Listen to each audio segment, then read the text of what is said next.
In this video, I'm gonna go over the memories and the last time I saw my mother before she passed away.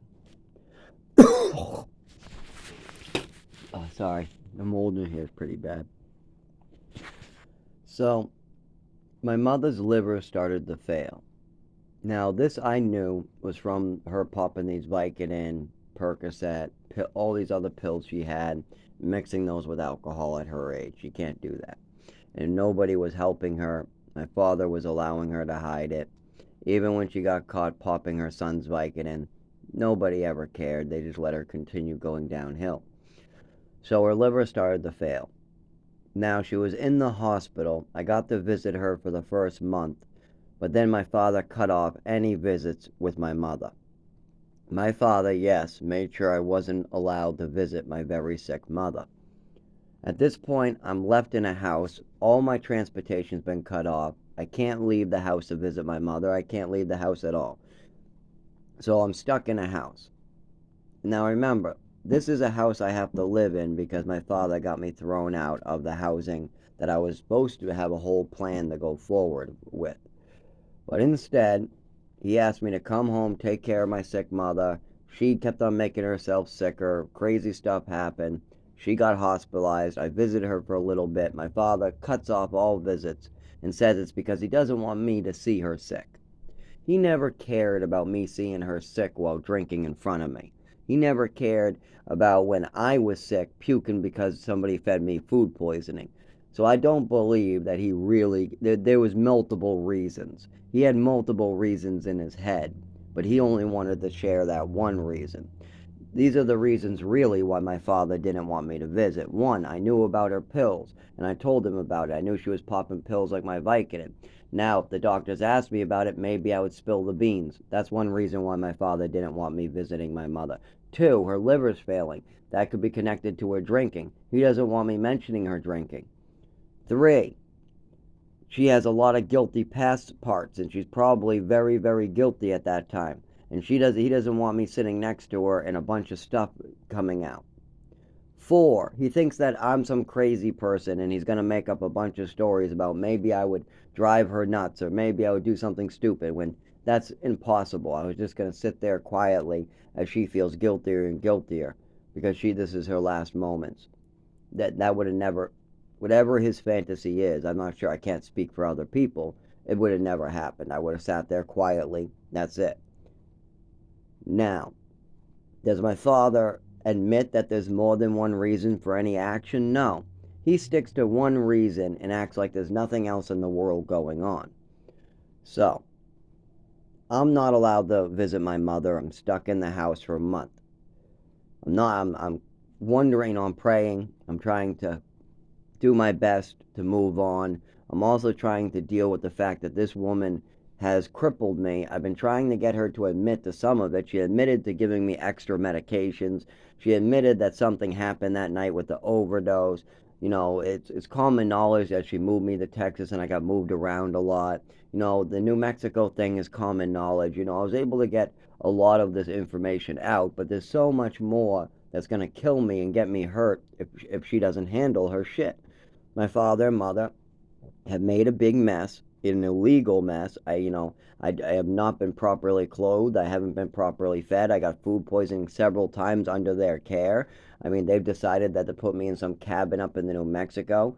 But that's not even the half of it. Before there was New Mexico, there was an overdose with my mother hiding that from the doctors.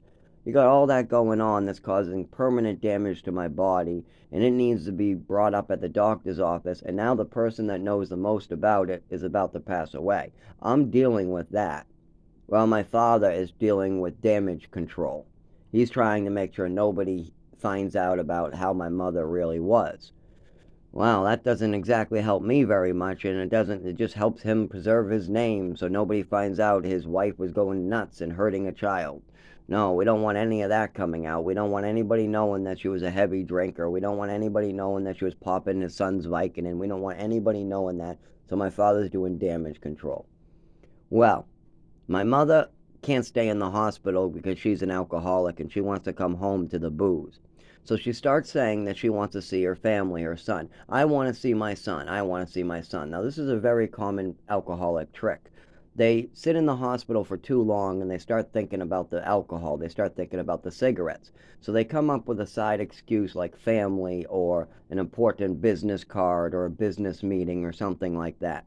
Now, how do you know the difference from somebody who really wants to see their family and somebody who just wants to go to the liquor cabinet? Well, you look at their actions. So anyways, my mother said she wanted to see her family. She wanted to come home and see her family, really bad. So the doctors, after a while, let her do this. So she was coming home for one day. That's all she lasted, was not even a night. But I'll tell you how that went. The doctors let her come home. She had only 20% of her liver working. Her skin was turning yellow. She was a dying woman saying goodbye to her family.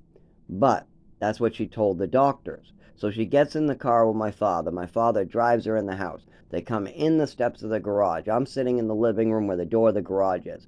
I stand up to give my mother a hug. She blows past me and goes straight to the liquor cabinet. She literally goes to the liquor cabinet, pours herself a martini, sits on the couch and starts drinking it. She hasn't said a word to me, hasn't. So I go into the kitchen. I tell my father, "What's going on here? You can't let her drink. Only 20% of her liver is working. You know, it's not my place to speak about this, but can you please stop this?" So then he goes over. Oh, and I also tell him, if he doesn't stop this, I'm going to break every bottle in the sink, what I did not do. It was just to give him an idea of what the right level of adultness is needed here. But instead, my father goes over there. He whispers in her ear to stop, and she continues finishing her drink. I can't watch this shit anymore. She's already dying from her liver failure, and now she said that she wants to see her family, and that's obvious. And then they say they want me to take care of her, and that's why I'm coming home. When really my father just stole Social Security, got caught misappropriating funds, lied to my program, so I had to be thrown out, lied to the Department of Health and Human Services, and I had to bail him off the hook by not signing the paperwork. So I'm now taking care of my mother because my father made a mistake. Now her liver's failing, and my father's letting her drink. I can't watch this. I go upstairs. Now, she wants some help up the stairs, so me and my father help her up the stairs to a room. Well, I think the couch downstairs would have been a better option, but anyway, she wants to be upstairs. She falls out of bed, and I try to lift her. Now, she is much heavier than me. I weigh like 112 pounds at this time, maybe 130, was actually my top weight. I've topped a scale higher than that, but we don't know if those are real. As far as medical scales, I'm usually weigh from anywhere from 100 to 136 pounds in my adulthood. Anyways, so I'm trying to lift a woman that's like probably 190, 200. I'm guessing close to 186 would have been her actual weight, but it could have been higher. She's very swollen too. There's no way I can lift her because she's dead weight. She's not using her legs, not using her arms. She's just being dead weight. She wants me to. So I get my father involved, and now she starts using her legs, what allows her to get up on the bed. Because now she's taking some of the weight with her legs, and we're helping. But of course, when I went in there by myself, she's not using her legs at all. But that's part of why physical therapists try to direct you. You got to use some of this. You got to do this. And my mother doesn't listen to me. But anyways, when my father gets involved, she tries to use her legs. She gets up, and we get her into the bed. Now, the next morning, she's back in the emergency room dying, and I don't see her again. The next time I see her is in a box, and I don't even get to hear the will hearing. Instead, I get a phone call from an attorney, the Social Security attorney who works for my father, telling me that I need to talk to my father because there is Social Security money from my mother's retirement. She died at the age of 65 or 64, pretty close to 65. And she had retirement money that she was literally about to collect. Now, apparently, her siblings, her sons, and her husband are able to collect that money. So, I said, okay, thank you for the information. Now, the reason why this attorney called me is my father was already talking to him about trying to swoop in and steal all the money for himself. He was already trying to figure out how to do a trick or a scam and try to scam his way into taking the money legally. So that way his sons couldn't say anything. Now, one son doesn't deserve a damn dime. because he literally didn't even show up for the funeral. He didn't show her any love. He screamed at them, bailed them out, and didn't take abuse. He got to go to college. He got a car. He got a house. He got money poured into his education. He got to go to school as a child. He got to stay in one area for most of his childhood. He never got drugged or abused. His complaints are usually, I didn't get enough money. My complaints are, I want to stay alive. I want my organs not to fail. I don't want my mother leaving me to die on a pile of newspapers. I don't want extra medicine in my body. These are my complaints with my mother. That she is hurting me in a way that causes permanent damage and fucking it up so I never am able to collect Social Security. This is a much different complaint than I'm not getting enough money.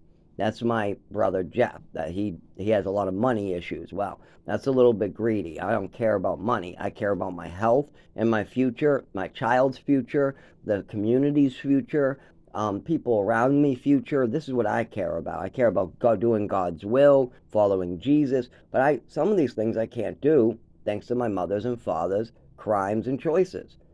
But they've spent all their time trying to scam their way into taking more from me. Okay, let's take his inheritance. He doesn't deserve an inheritance, is what my father would say. Oh, well, he's 19. He didn't work hard enough. Oh, he didn't get crippled enough for us. He wasn't the lightning rod long enough.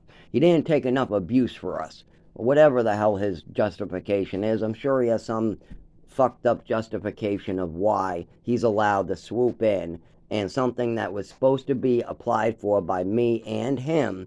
And if Jeff wanted to come up and be part of the funeral, he could too. But I wanted to go to the funeral. I wanted to be there in the hospital. I did. I took the lightning rod. I took the abuse. I took the drugs. I took the ruler to the face. I took the shoe to the head. I took everything from my mother. And she even took my body, my health, my nervous system. She took a lot from me. She took my ability to get Social Security if I ever get in a car accident, my ability to drive. So she took a lot from me, and I took a lot of abuse from her. And I wanted to be there for the funeral. I wanted to be there for her death. I wanted to be there for the will hearing. I wanted to be able to do this with my father. But he wanted to swoop in and take everything for himself. I even wanted to help him with the bills, but he didn't want me anywhere near that paper. I wanted to help him organize or make phone calls to get the ambulance people to stop bothering him. I wanted to help him with all the funeral arrangements.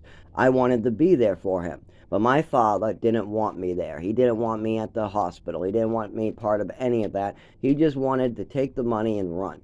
And then the first chance he got to remarry, then get my ass out of the picture, he took. That he'll try to act like none of that happened, but it did. And that's the last time I saw my mother. That's the experience I had of my mother dying. What a fucked up experience that was. Normally, people's mothers die, and you go to the hospital and you see them as they die. Then you go to the wake and the funeral. Then you go to the will hearing. Then you work with your father or your relatives, and you try to make a future plan, and you try to make things better for everybody. And then you got sons and wives and brothers and stuff like that. But in my family, I was just the lightning rod. Just they could control any part of my life they wanted. They didn't want me seeing my mother. That's fine. They didn't want me telling the truth to the doctor. They got control of that. They wanted to come in and swoop any money I was entitled to. They did it with Social Security. Why not do it with my inheritance? Now, this is me and any of the siblings could have applied for that money. That was me, Jeff, and my father. But my father just came in and took it all. And he did it. Jeff, that's his fault. Me, I was manipulated and scammed. And I even got a phone call and asked him, and he lied to my face to collect that money. He had to lie to get that money. It wasn't like he got it honestly. No. I asked him about it, and he lied through his teeth that he knew nothing about what the hell was going on with my mother's Social Security inheritance. He said he knew nothing about it, so he couldn't collect it, right? No, he did collect it, so he knew something, and his lawyer's calling me, so he knew something. He's just lying so that he can swoop in and take it for himself. Now, I don't care about money, luckily, but what I do care about is my health. And I will never be able to drive, walk, move my limbs, talk right. I'll never be able to have a life thanks to my mother's and father's choices. And that's wrong. So the least my father could have done is at least let me keep the money that I was entitled to legally. instead of swooping in, fucking up the Social Security, stealing $12,000 of Social Security, swooping in and taking an inheritance, then trying to use my Social Security for the house. Meanwhile, I'm in programs begging, trying to trade cigarettes for clothing from other kids who are orphans. Other kids literally are having clothing thinking I'm the poor kid. You got orphans picking on me because I don't have clothing, because I'm wearing rags and short shorts that are too old. They weren't always short shorts, but now they are. Now that 3 years have gone by, I'm getting made fun of because I'm wearing the raggedy clothes. Meanwhile, my father's stinking rich in a big ass house, and these are orphans making fun of me. Why? Because my father was pocketing the 980 when I was 15 too. He was, the program was asking him to give me, let him go shopping, let him go to the mall. My father was against it, so I got to be punished every month into my room because there wasn't enough staff members. They all had to go with the 15 kids going to the mall. Every month I had to stay in my room because my father wouldn't write a clothing check to go. The program would have brought me clothing shopping. They would have done all the work. They would have let me pick out my own clothing. They would have gave me a budget, stuff like that. But my father did not want to hand over a dime. And when I did get to go clothing shopping, what wasn't often. Even the orphans definitely got to go clothing shopping more than me. The kids at school way more. I was always the one wearing the raggediest clothes. And don't think I didn't ask. I begged my father to let the program bring me to the mall. I begged him, please give them. I told them that they get 200. He could have given them 50, 100, anything for clothing. But instead, out of the 980, my monthly clothing allowance in the program was zero every month. Every month. My father would bring me out once in a while. Okay, it's cold weather shopping. Okay, it's warm weather shopping. And then pick out maybe 3 pairs of pants, 2 shirts, a jean, a pair of shoes, a hat, a couple pairs of gloves, a stocking cap, bunch of underwear, bunch of socks, and that's good until summer, right? I'm a growing boy. Half my clothes don't fit anymore. Half my clothes needed to be donated or thrown away, and the clothing I did like, I only liked because they fit me and I was running out. I wore a lot of black because it was easy to match too. I was goth, but also it had an advantage. I didn't have to worry about mismatching clothes. I still do this today. I either have to be rainbow mismatched or I have to be all like one type of pattern or color.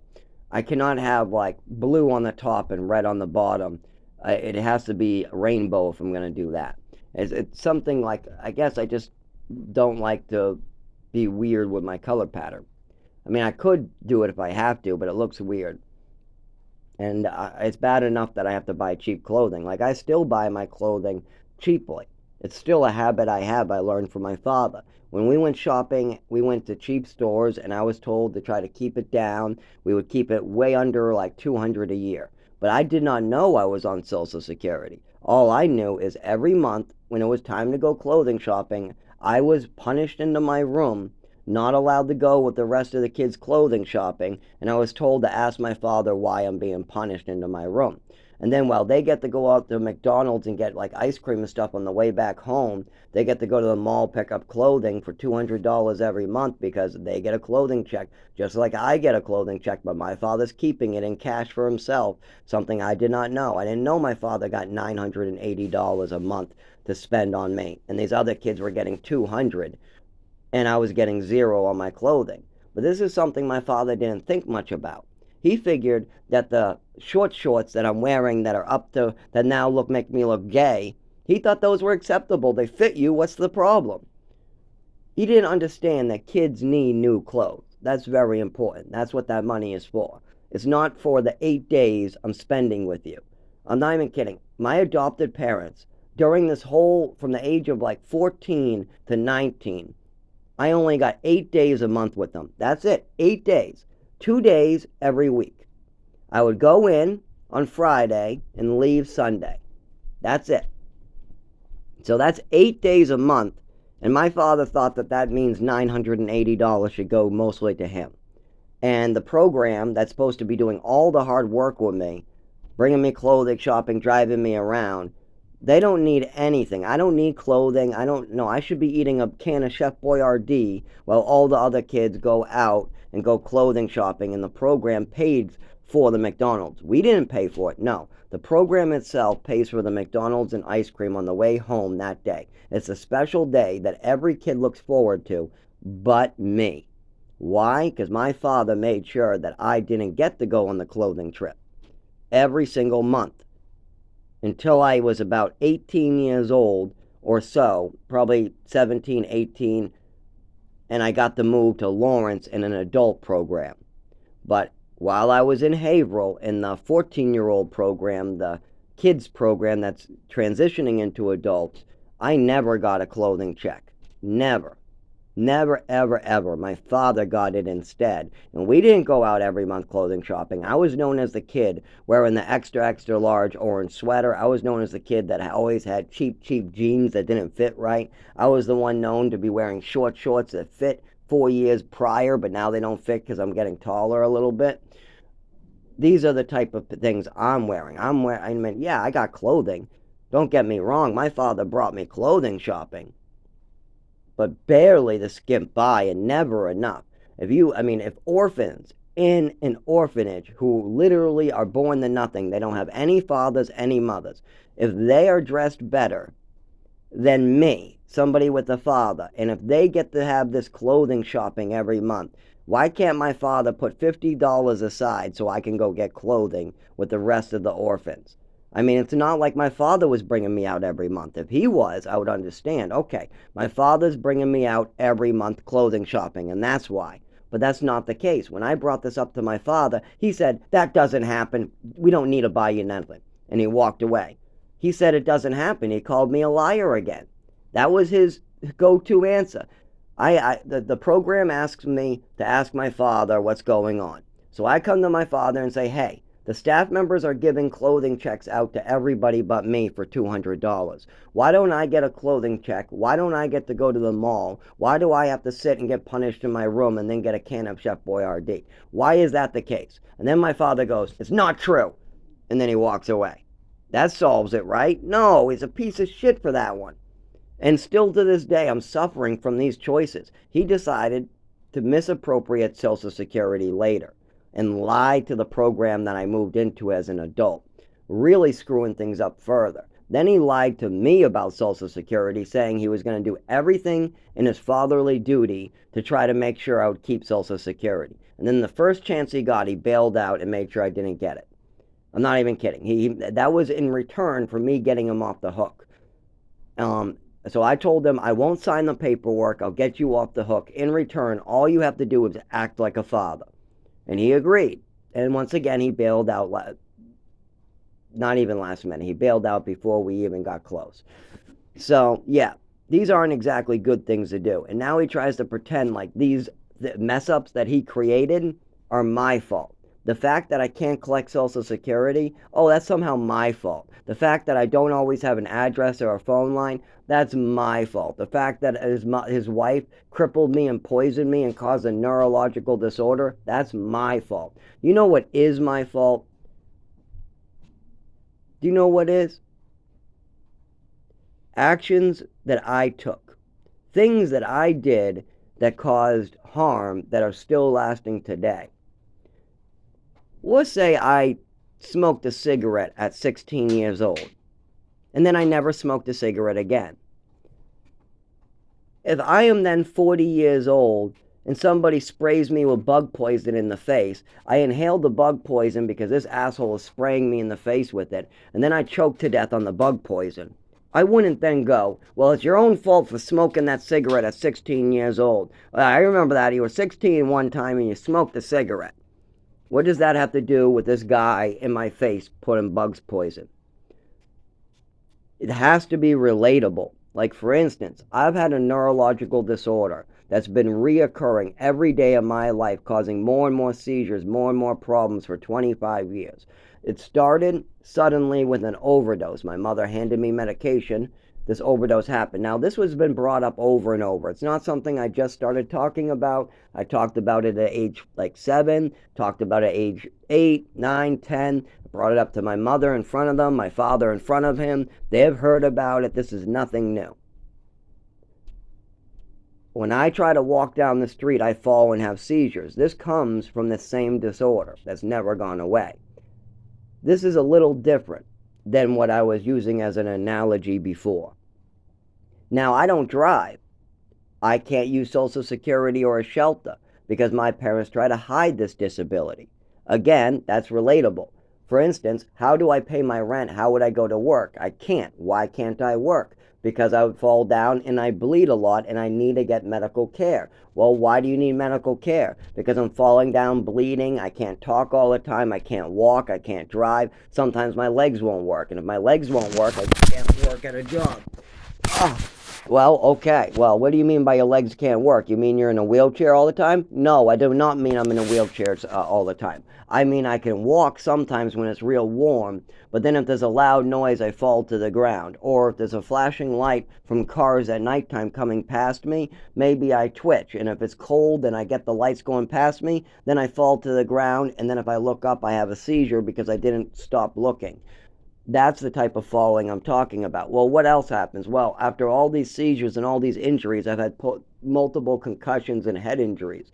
Those have caused more and more speech difficulty. Well, when did the speech difficulty started? Well, the first time I heard about it was when the teachers started realizing that something happened to me. When was this? Well, this was right after the overdose. Oh, teachers realized that there was a change in you after the overdose? Oh, yeah, the doctors did too. After my mother drugged me and gave me an overdose, I brought it up in the doctor's office. My mother called it an allergy attack to the medication. Then when the doctor asked what type of medication, she said she didn't know. She didn't even want to bother looking up what it was. She said no need to look into it, even though it was causing serious harm to my body. But after that, teachers were also seeing a big change in me. The week before the overdose, teachers saw me one way, and then after the overdose, the teachers, I didn't look the same with my hand movements, my walking. I actually did not know this because I was only 8'7". But after getting to be an adult now, I realized why the teachers did this. They took me out of class, out of my seat, brought me in the hallway, and asked me if there was any changes in my life. Is there anything making you so shaky? And I didn't know what they were talking about at the time because I'm just a normal day in everyday life. I thought I just don't feel good. My mother did something and I don't know exactly what. At this point, they start putting me in physical therapy and speech therapy, thinking something's really wrong. Well, the doctors start asking questions and I try to answer them truthfully. But my mother's dodging the questions, avoiding responsibility. She also never called an ambulance that night when this happened. So this can cause long-term damage, and this is why I don't drive. So why can't I go get the paperwork? Well, my father's also withholding information. I need to know these doctors' names in Westford. I need to know these doctors' names and these schools, and I need to go get the paperwork if they even exist anymore. But he's withholding that information, and even if I could find it, I would need to drive. I would need a ride. Well, my father's moved me around so much, I've lived in Westford, El Paso, Texas, New Mexico, drove past Texas to go to a different place in Maine. Then we moved to a different place in Maine. Then we stayed in Maine. Then we moved to Chelmsford or someplace on the way to Chelmsford, like Westford, then Chelmsford or something like that. Then from Chelmsford, I got moved all around to Westford, Chelmsford, Haverhill, Lawrence, Westford, Chelmsford. No, sorry, take Westford out of there. Maine, just move me all around. So it's really hard to get any established, I guess you call them made family, like family you make, friends, long-term friends, stuff like that, when you're being moved around more than a basketball. On top of this, you got my mother making me drool in the morning. I'm so fucked up. I'm on Seroquel, Thorazine, Ritalin or Vyvanse or Adderall. Then you got on top of that some Xanax that my mother's also popping. Then you got at like 15, I get prescribed Vicodin from the side effects of some of these medications. You also got Trazodone. You got Risperidone making my nipples leak liquid, what's making all the kids think I'm a woman. They're calling me woman man, and they're seeing my shirt get wet from my nipples leaking. Oh yeah, that's great. I bring it up to my mother. She has no concern. My father doesn't care. My nephew, he's the only one like, oh, that's not right. That's not good. Then I bring it up to my nephew's mother-in-law or stepmother, and she thinks it's not good. And then it comes back to my mother, and they say it's probably a side effect. We don't care about that. This is nuts. This is nuts behavior from my mother and father. And this has definitely made my life impossible to live. I can't work a job. but I can't collect Social Security or cash benefits. I can't pay any rent because I can't make any money, but yet I can't use a shelter because my disabilities haven't been established no matter how much I try. Somebody who doesn't drive, doesn't walk, doesn't move, doesn't talk well in the cold, it's really hard for them to establish a disability or establish whatever or get documented whatever's going on. I mean, we have a lot of the symptoms: seizure, falls, talking problems, movement problems, coordination problems. But we need a lot more from childhood. And my mother, she went all cards down on making up mental illnesses. She didn't, even when I had my foot sliced up on a fucking fence, my mother still wanted to turn it into a self harming mental illness. I mean, no matter when I was bumping into stuff, getting cuts on my shins because I couldn't control my movements, and when my wrists were bumping in the doorknobs, my mother wanted to make it a self-harming mental illness. So of course the reports I'm looking for are like a needle in a haystack in between all my mother's mental illness bullshit. I have to swim through a bunch of sharks to get to the one fish I need. And those sharks are my mother's lies and manipulations. Those things hurt. Oh boy, they take a bite out of you.